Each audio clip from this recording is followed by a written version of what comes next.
Kórháznál zajong? Tudod? Igen?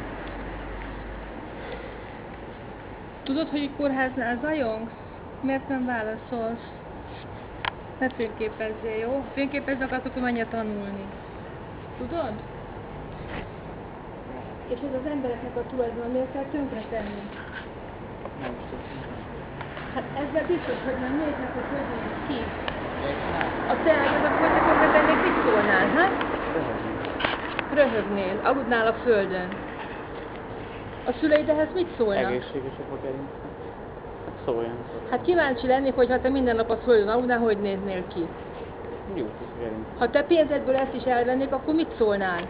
Hát És nem lenne azt mit tudnák, enned. mert nekem nincs pénzem. Hát be is lehet téged mondjuk zárni. Hm? Egy nevelőintézetbe. Kíváncsi lennék, hogy ott mit szólnál. Miért?